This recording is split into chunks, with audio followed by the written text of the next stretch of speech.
Bom dia, caros irmãos. Um bom sábado a todos. Espero que estejam bem. Queria começar por agradecer ao Glaucon pelo hino que nos trouxe para iniciarmos este momento de maior reverência do nosso culto a Deus. Também queria expressar a alegria que tenho por estar aqui convosco. É uma alegria grande. Apesar das condições que nós temos, há uma coisa que tem de bom. É que nós somos obrigados a prestar muito mais atenção à palavra do que à forma. Somos muito mais obrigados a prestar atenção à mensagem do que ao mensageiro. E apesar das contingências que nós temos de estarmos assim, de não poder sorrir para vocês e de não poder ver os vossos sorrisos, ao mesmo tempo é com uma alegria muito grande pela decisão de todos estarmos aqui. Eu acho que isso é importante nós dizermos. Eu sei que a Inês já o fez esta manhã. Estes últimos 2 dias foram dias de tristeza para todos aqueles que conheciam o pastor Teófilo Ferreira. Nós nos habituamos a ouvir pregar aqui nesta igreja e de partilhar estes bancos connosco também. E para além da nota pessoal que já foi dita como pastor da nossa igreja, e todos nós tínhamos carinho por ele, eu gostava de deixar aqui uma nota também da própria Igreja Adventista. Muitas vezes, quando víamos na sua simplicidade o pastor Teófilo falar aqui da frente, não sei se tínhamos noção da dimensão do que ele se constituiu como ser humano. De alguém que viveu em Israel, que compreendeu aquilo que nós compreendemos da Bíblia, ele compreendeu da cultura que está por trás, de todas as viagens que fez ao Oriente, de ter trabalhado na instituição que tem a responsabilidade de cuidar dos escritos de Ellen White, uma coisa extraordinária, de ter dado aulas em instituições nossas, de ser uma pessoa que colaborou com a sociedade bíblica de uma forma muito profunda. Nós não perdemos só uma pessoa que nos habituámos a ver aqui, que respeitávamos, que admirávamos e que acarinhávamos. A Igreja em Portugal ficou muito mais pobre. E ficamos todos nós com uma responsabilidade grande nas nossas limitações, na nossa simplicidade, podermos tapar esses buraquinhos que vão ficando de grandes pessoas com os contactos que temos com os outros. E esse é o nosso desafio. Não é só chorar a perda de alguém, é ter a responsabilidade de, nas nossas limitações, com pessoas com quem estamos, falar do nosso bom Deus, com o mesmo entusiasmo com que ele falava do nosso bom Deus. Nós temos realmente, eu vou pedir-vos desculpa, vou se calhar olhar um bocadinho mais para os meus apontamentos do que é costume, mas isso há uma razão. Não é tão fácil nós estarmos concentrados nas condições que temos, com o calor, com o casaco, com a máscara. E eu realmente queria partilhar convosco aquilo que preparei com Deus para que fosse a mensagem desta manhã. Vai ser um desafio para todos nós. As condições, o calor, o ruído, é sempre um desafio. Mas quanto melhor nós respondermos a esse desafio, mais capacidade vamos ter de compreender o que está a ser dito e de terminarmos mais brevemente, com qualidade. Nós temos vários desafios, como eu estava a dizer, colocados pelas circunstâncias sociais. Hoje tornou-se mais difícil conviver, comprar, passear, trabalhar, ir às aulas, vir à igreja. Até o amor sentiu o impacto desta doença e aquelas pessoas que amam tiveram de arranjar alternativas. Alguns, tão longe e tão tristes, tiveram que adiar, por exemplo, os seus casamentos. Até irmãos nossos desta igreja tiveram o azar de Portugal e do Brasil não terem uma fronteira. Mas outros, de facto, puderam arranjar uma alternativa. Por exemplo, o Heather e o Adam, um casal de Nova Jersey, nos Estados Unidos, foi o primeiro casal autorizado a casar por Zoom, com um oficial de justiça a celebrar o casamento e todos os convidados presentes por Zoom. Ouvi dizer que eles pouparam uma fortuna na boda, mas de facto é verdade que eles conseguiram casar com a presença dos seus amigos e familiares. Mas a história que eu gostaria de contar-vos hoje, esta manhã, para iniciar esta reflexão, é a história da Camila e do Alexander.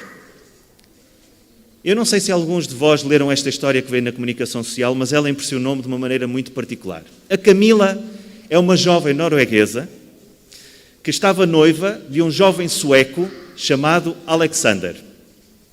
Eles queriam casar. E o Alexander já tinha arranjado um trabalho na Noruega, onde a conheceu, mas pelo facto da Suécia ter tido uma maneira diferente de lidar com a doença que nós temos, uma maneira em que permitiu que as pessoas andassem mais ao ar livre, usassem menos máscaras, não estivessem confinadas, a Noruega decidiu que nenhum cidadão sueco podia ir à Noruega. Então quer dizer que o Alexander teria que casar com a sua noiva norueguesa, com a Camila, sem a presença dos seus familiares e amigos. E um dia estavam em casa da Camila, todos reunidos à mesa, e a Camila disse assim: porquê é que nós não havemos de casar na fronteira? E aquilo tinha sido só uma piada dela, de imaginarem como é que eles podiam casar, que o amor os unisse, digamos assim, naquele casamento com a presença das pessoas, mas o Alexander levou aquilo muito a sério. E começaram a pensar como é que seria possível. Idealizaram um local na fronteira entre a Noruega e a Suécia, em que pudesse estar a família dela do lado norueguês, a família dele no lado sueco, que não passasse ninguém a fronteira. Colocaram uma fita branca muito bonita, muito cerimonial, ao longo do espaço daquela fronteira e decidiram celebrar ali o seu casamento. E tiveram a boda para os convidados noruegueses do lado norueguês e a boda para os convidados suecos do lado sueco. A polícia, quando soube destes preparativos, teve uma atitude muito bonita. Disse: vocês vão casar, sim senhor, só fazemos um pedido. É que dois guardas de fronteira possam estar convosco e ver que todas as medidas de segurança são tomadas e que não passam de um lado para o outro. Sim senhor, podem vir, são nossos convidados. E aqueles dois guardas estiveram a assistir a um ministro do culto a casar a Camila e o Alexander do lado norueguês e todos os convidados do Alexander do lado sueco. E realmente, quando nós pensamos na forma extraordinária como eles pensaram numa solução para o problema das suas circunstâncias, nós vemos que o amor, quando verdadeiramente se ama, quando verdadeiramente se quer e quando nós pormos aquilo que é importante na vida fazer, ultrapassam-se as circunstâncias. Consegue-se chegar a pontos de imaginação, a pontos de capacidade, de superação, de coragem, que nos levam a ultrapassar as circunstâncias. Nós hoje, infelizmente, também estamos limitados. Estamos limitados por circunstâncias que não desejamos. Nós não somos inimigos uns dos outros. Ninguém que está aqui nesta igreja, nem na Igreja Nacional, nem na Igreja Mundial, é inimigo de ninguém. Nenhum de nós provocou, de facto, que nós pudéssemos estar na situação em que nós estamos. Nós estamos limitados na nossa vida privada, familiar, comunitária, na nossa vida social. E quando nós ouvimos desentendimentos sobre as circunstâncias em que estamos, até parece que nós as desejamos, mas de facto não. Nós não as desejamos. Nós temos, de facto, é de as enfrentar. Estejamos unidos ou estejamos desavindos, nós temos que as enfrentar. As circunstâncias atuais levaram-nos a ter igrejas encerradas, a não nos cumprimentarmos fisicamente, a nos distanciarmos nos bancos, a termos de usar máscara e alguns até tomarem a decisão, por sua proteção, infelizmente alguns até por conforto, de não vir à igreja. Eu vou aguardar um pouco para nós termos um pouco mais de calma, peço-vos desculpa. Para os fiéis filhos de Deus, que agem por amor, as circunstâncias não podem ser impeditivas do cumprimento da missão. Por amor, estes dois noivos encontraram um meio de cumprir o sonho, de garantirem a sua segurança. Não encontraram obstáculos nem desculpas para não cumprir esse sonho. Ultrapassaram essas circunstâncias e cumpriram-no. É o que nós precisamos de fazer. Sabem porquê, irmãos? Nós vamos viver assim como nós estamos durante muito tempo, durante tempo demais. Nós vamos ter de falar, de contactar, de fazer, de agir, de estar com os outros e dar a conhecer de Jesus de uma forma como estamos a fazer hoje. Mas o amor deste casal conduziu o meu pensamento à ação de Jesus, que era a que eu gostava de partilhar hoje convosco. Gostava de partilhar convosco alguns pensamentos sobre um aspecto específico do ministério de Jesus, que muitas vezes nós não falamos, porque é difícil de compreender. E nós não estamos numa sociedade que se dê muita dificuldade para compreender as coisas. Aliás, um dos grandes problemas hoje é cada vez menos as pessoas quererem usar a cabeça para compreender as circunstâncias que temos e como responder. E esse aspecto específico do ministério de Jesus é o ministério da encarnação. Este foi um extraordinário ato de amor em sacrifício que Jesus fez para ultrapassar as circunstâncias. O que nós vimos no ato de Jesus encarnar foi aquele que é Deus, alguém que é como Deus, encarnar numa natureza humana para resolver a perda dos seres humanos perdidos para o pecado, uma circunstância inultrapassável.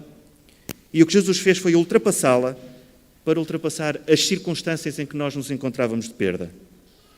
Se bem que Jesus, Emmanuel, que quer dizer Deus conosco, Jesus, Deus encarnado, nascesse sem pecado, Ele nasceu sujeito à mesma possibilidade de ser tentado, sentir necessidade.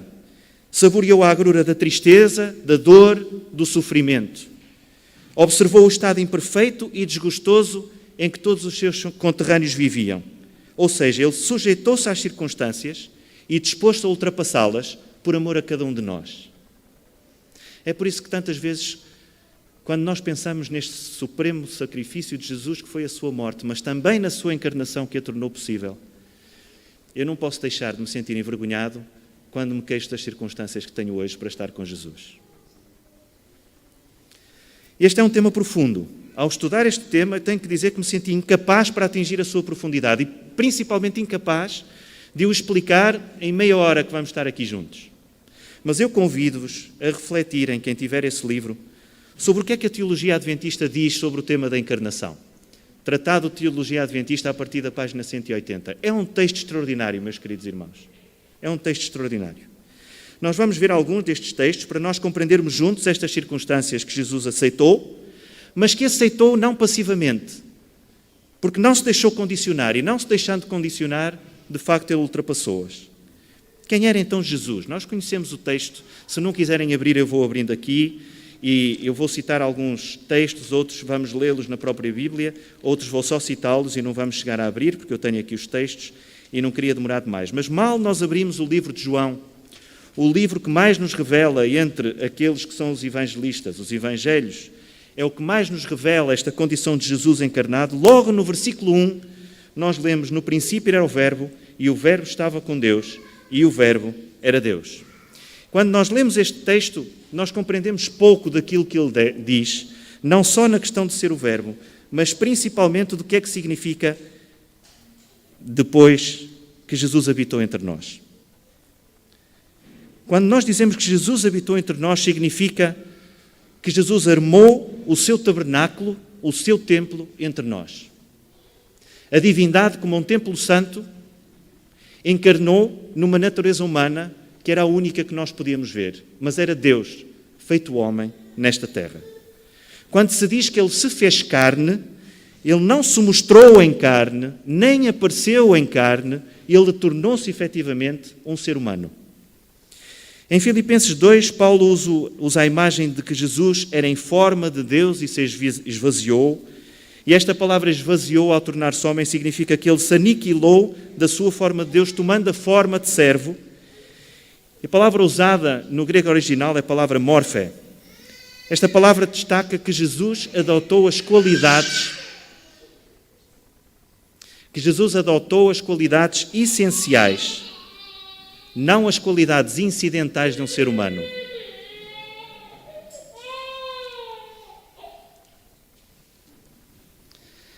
Significa isso que, ao adotar as qualidades essenciais, se tornou efetivamente homem. Adotou uma forma de homem, as características e as qualidades de homem. Não deixou de ser divino, e nós não conseguimos explicar isso. Mas tornou-se completa e incondicionalmente um ser humano. O Tratado de Teologia tem duas frases que eu queria partilhar convosco. Peço a vossa atenção para tentarmos chegar à profundidade delas. Que o nosso Senhor Jesus Cristo, o eterno Filho de Deus, se fez humano para a nossa salvação, é talvez a única doutrina da fé cristã que é essencial para todas as outras. Eu achei esta frase extraordinária. Se não compreendermos que o próprio Deus aceitou as condições e as circunstâncias de ser um ser humano, nós não vamos compreender o seu ministério. O seu ministério de ensino, o seu ministério de cura, o seu ministério de sacrifício, o seu ministério de intercessão. O que aconteceu foi Deus, não deixando de ser Deus, se tornar um homem para a eternidade. E identificar-se tanto com as nossas condições e com as nossas circunstâncias, que se tornou um homem para toda a eternidade. Totalmente Deus, totalmente homem, unindo a divindade e a humanidade na pessoa de Jesus. Quando vemos Jesus a falar sobre onde estava, quem era, de onde veio nos Evangelhos, nós vemos em João 16, 28, Mateus 20, 28, Lucas 19, 10, Jesus a dizer a mesma frase, citado por 3 evangelistas que conviveram com ele. Ele diz: eu vim do Pai e entrei no mundo. Eu vim do Pai e entrei no mundo. Jesus, quando nasceu aqui, Não nasceu só um homem, nasceu como Deus que encarnou. Jesus diz que veio do céu, que é acima da terra, que veio salvar os pecadores. 1 Timóteo 1,15. Ele vinha com uma missão e tinha de assumir a natureza carnal dos homens para os poder compreender e para os poder salvar. Por isso é que o Tratado de Teologia diz: o seu nascimento não foi o nascimento comum de um grande homem. Muitas vezes nós temos hoje, no racionalismo de anos recentes e na superstição dos nossos dias, muitas vezes as pessoas identificam Jesus com outros mestres, dizendo que ele foi um grande homem, um grande filósofo, um grande professor. Não foi só um grande homem. Não foi só um grande homem. Foi a entrada na condição humana daquele que foi identificado com Deus da forma mais íntima. Nós não conhecemos ninguém, para além de Jesus, que se possa dizer que é o próprio Deus. É quando pensamos quem é e de onde veio Jesus, que vemos a magnitude do seu amor em aceitar cumprir a missão e não se deixar sujeitar pelas coisas que condicionavam essa missão. Ele decidiu vir a esta terra, mesmo sabendo as más condições do local para onde veio. É o que nós vamos ver hoje no belo texto do Salmo 45,6. Nós hoje vamos cantar um hino do final que é baseado no texto do Salmo 45,6. E quando eu ler estas pequeninas palavras do Salmo 45, eu gostava que imaginassem Jesus lá no Salmo 45, como diz estas palavras. As tuas vestes são perfumadas como mirra, aloés e cássia. Nos teus palácios, belamente decorados de marfim, toca-se música para teu prazer. E foi este Deus maravilhoso, em palácios de marfim, com música angelical para seu próprio agrado, com vestes perfumadas, que aceitou nascer numa manjedoura de palha, com animais à sua volta, com uma mãe ao seu lado a afagá-lo para o aquecer, com o seu pai sem condições para lhe dar outras que não fossem aquelas onde nasceu, vivendo sem sequer ter um sítio para encostar a cabeça. Foi alguém que saiu de um palácio celestial e que veio para as condições que tinha nesta terra por amor a cada um daqueles que quer salvar. Jesus era Deus e fez-se homem sem deixar de ser Deus, mas sujeitou-se a ser homem por amor. Jesus era rei e fez-se servo sem deixar de ser rei, mas sujeitou-se a ser servo por amor.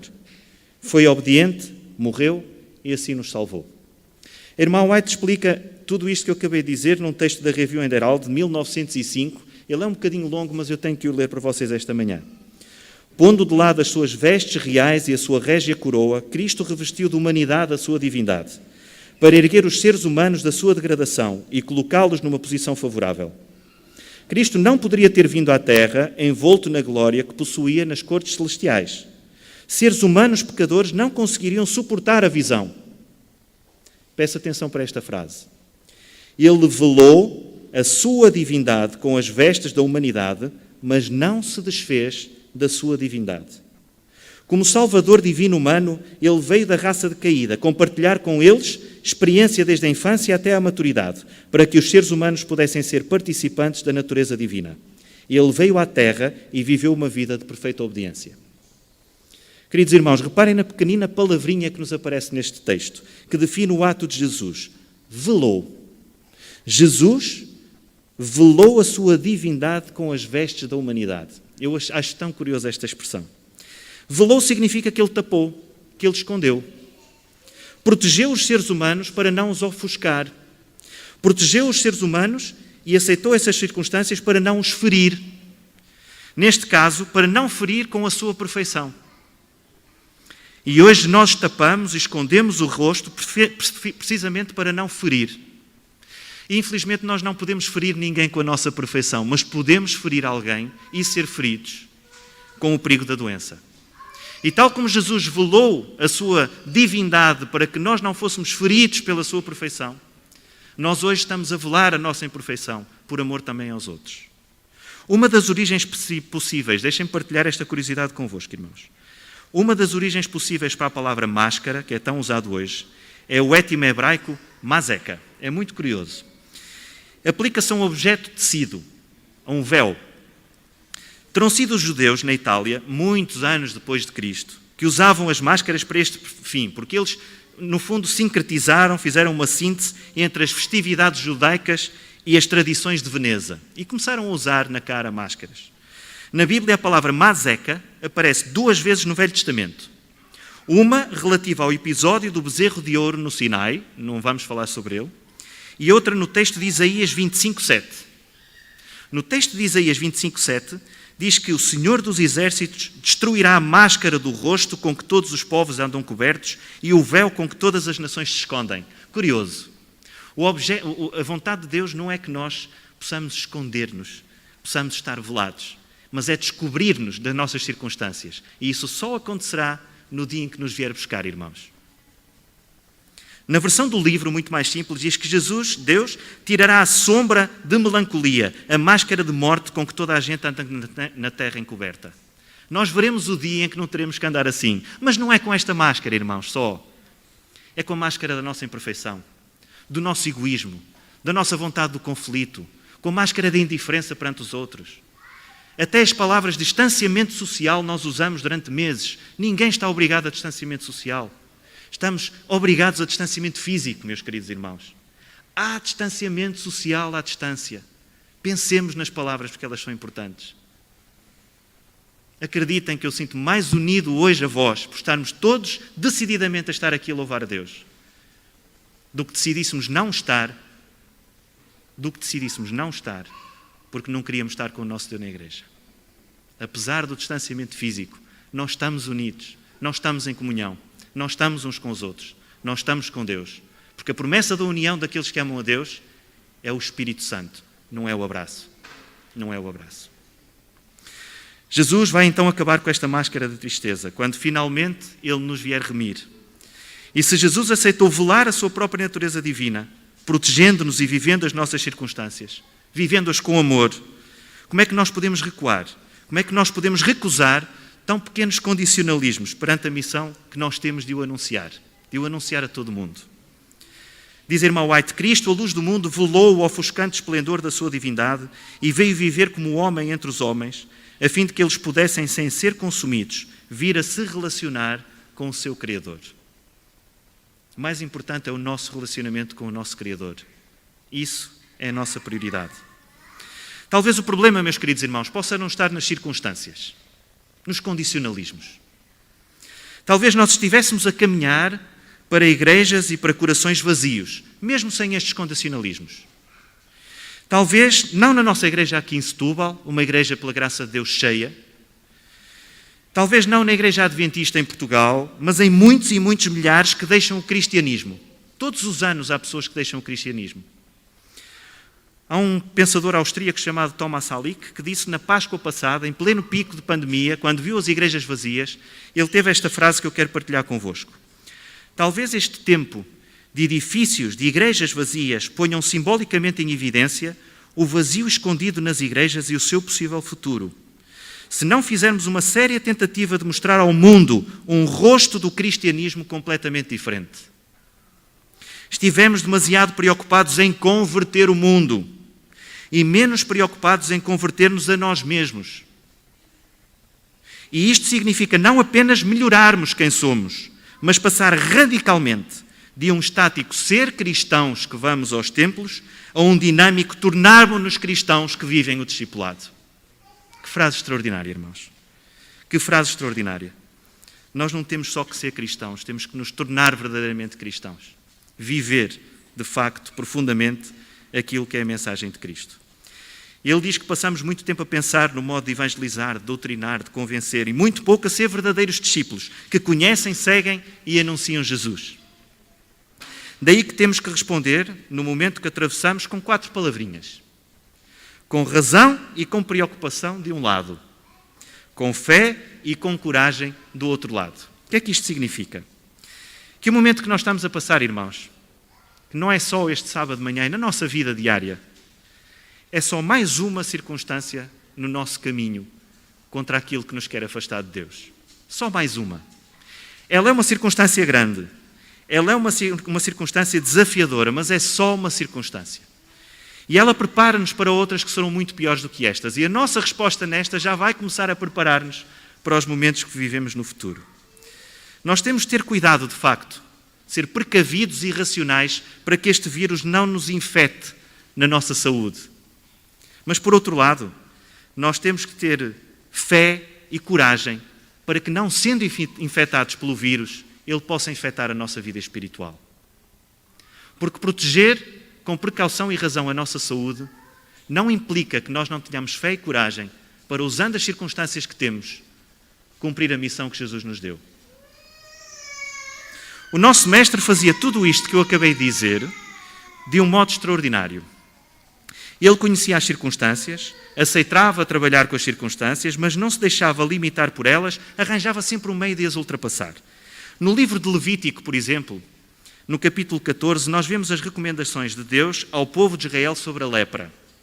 Para além da questão sanitária, do que é que deviam fazer para se proteger, da proteção das suas casas, Deus preocupou-se com a reabilitação social dos seus filhos que ficavam doentes.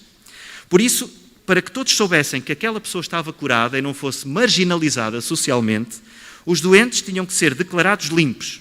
Se não fossem declarados limpos por um sacerdote, eram considerados como continuando doentes.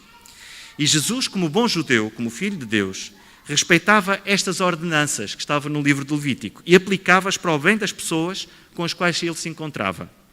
O bem-estar dos outros era sempre a prioridade de Jesus, sempre. Vamos ver isto em 2 textos que eu quero partilhar convosco. Vai ser muito rápido, é só para reflexão. Se quiserem aprofundar, convido-vos a ler os textos em casa e a ler o Desejado de Todas as Nações referente a estes textos. Perante a mesma doença, a lepra, Jesus foi colocado perante 2 circunstâncias diferentes. E a maneira como age em relação a cada uma delas é, de facto, de uma inteligência superior guiada pelo Espírito de Deus. Se não, vejam, vamos ler Mateus no capítulo 8, versículos 1 a 4. Mateus, capítulo 8, versículos 1 a 4. E volto a dizer que o que o Desejado de Todas as Nações conta sobre estes 2 episódios é extraordinário. Convido-vos a fazer essa leitura depois. Enquanto Jesus descia o monte, seguiam-no grandes multidões. Nisto um leproso chegou-se em adoração, rogando-lhe: Senhor, se quiseres, podes curar-me. E Jesus, estendendo a mão, tocou-lhe e disse: Sim, quero ser curado. E ficou imediatamente curado da lepra. Jesus disse-lhe: Presta atenção, não fales com ninguém e vai apresentar-te ao sacerdote. Leva contigo a oferta que Moisés estabeleceu para que lhes sirva de testemunho. Cumpriu rigorosamente Levítico 14. Viu alguém aflito chegar com a lepra no corpo, com o seu corpo doente. O Desejado de Todas as Nações diz que as pessoas se afastaram à medida que ele se aproximava de Jesus. E que ele se pôs nos pés de Jesus e Jesus tocou-lhe. Curou pelo toque. Curou pelo toque. E daquela forma, todas aquelas pessoas à volta de Jesus, naquele momento, pensavam que Jesus pudesse ter ficado contaminado, com certeza. Mas viram a cura imediata do homem. E, no entanto, Jesus disse: tu não tens só que recuperar da tua saúde, tu tens que recuperar espiritualmente, tens que recuperar socialmente. É importante que vás aos sacerdotes. Reparem que Jesus não procurou para si nenhum mérito. Vai aos sacerdotes para que declarem puro, antes de lhes dizeres que fui eu que te curei. E em Lucas 17, 11, 14, vamos ver outra cura miraculosa de Jesus, mas agora processada com circunstâncias absolutamente diferentes. Em Lucas 17, nos versículos 11 a 14, nós vemos as seguintes palavras. Prosseguindo no seu caminho para Jerusalém, chegaram aos limites da Galileia com Samaria. E quando entraram numa aldeia, 10 leprosos pararam à distância. Gritavam: Jesus, mestre, tem misericórdia de nós. Olhando para eles, digo eu agora, à distância, Jesus disse: vão mostrar-se ao sacerdote. E enquanto iam a caminho, constataram que a lepra desaparecera. Radicalmente diferente. A cura da mesma doença, circunstâncias diferentes, pessoas diferentes, observadores à volta diferentes, mas o mesmo objetivo. E a mesma inspiração do Espírito para cumprir o objetivo. Jesus curou um leproso na montanha e curou 10 leprosos na cidade. Jesus curou um homem necessitado e aflito através de um toque. E curou 10 homens temerosos, distantes, pela palavra.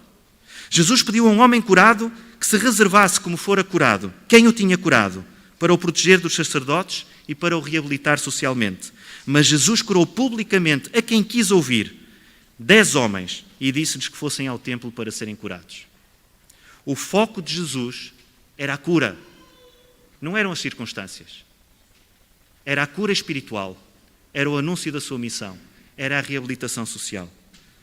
Agiu segundo as circunstâncias que tinha, sempre com a prioridade do bem.